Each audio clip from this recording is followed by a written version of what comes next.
Alright, let's try that.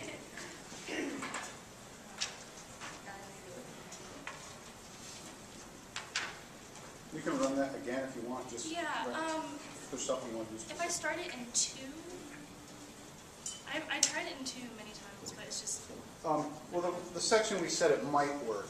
right, Is- like with the horns. And, Yeah, we haven't rehearsed it that way. And you're welcome to try to see how if it works or not. Okay. Okay. Maybe just try to get your cues a little bit earlier. Yeah. Okay. You don't have to go into 2. I mean, just if that. Alright, alright. Yeah, let's do it. So. It's weird not having.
I'm still figuring out where the instruments are.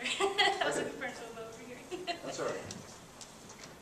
Good. Those cues were earlier.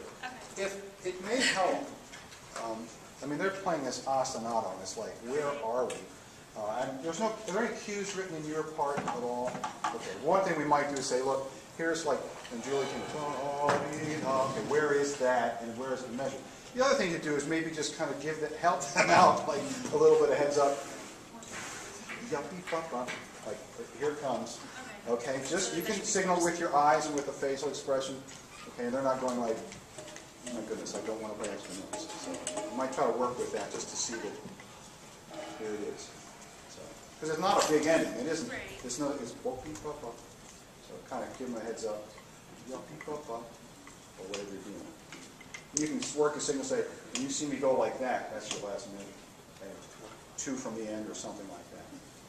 So, okay. Let's see. How are we doing time-wise here? Why don't we go on? Let's go to the second movement. Okay, we got about 5 minutes left, and we can split the time. Okay.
4-bar crescendo to the peak.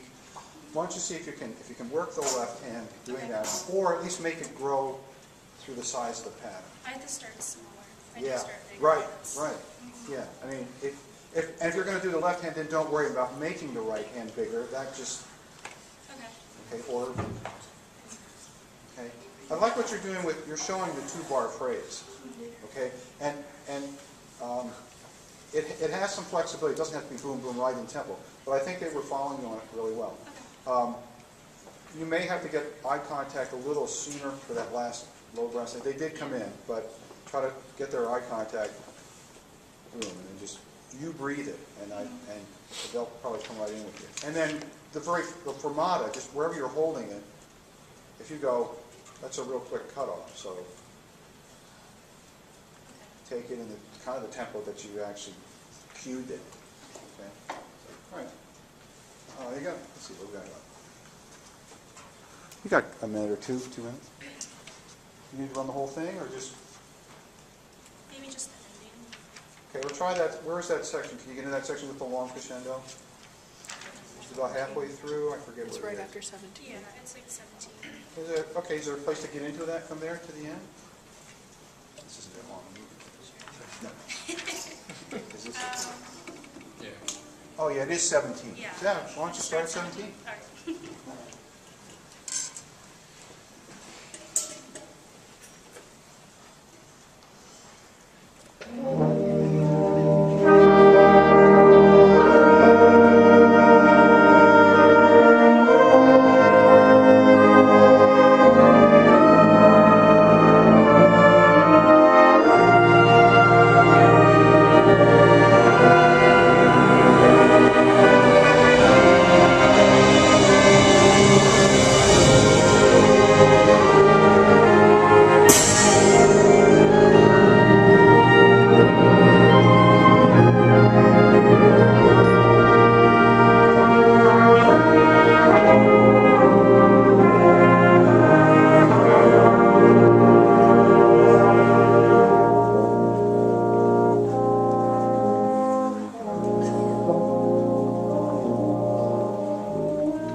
Okay, that works.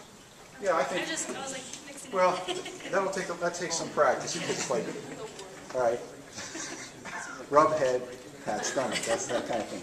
What was the other thing I was going to say? I thought that worked well. Yeah, there's no motion going on, so just a little bit. If you felt like you wanted to make sure they were sustaining the note, you might just move ever so gently. But with a more mature group like this, they'll know to keep the air going. And then it was just cue. There's nothing going on, so I wouldn't conduct anything else there either. Okay. Anything else you want to do? Not right now. Okay, good. Thank you, Suzanne. Thank you.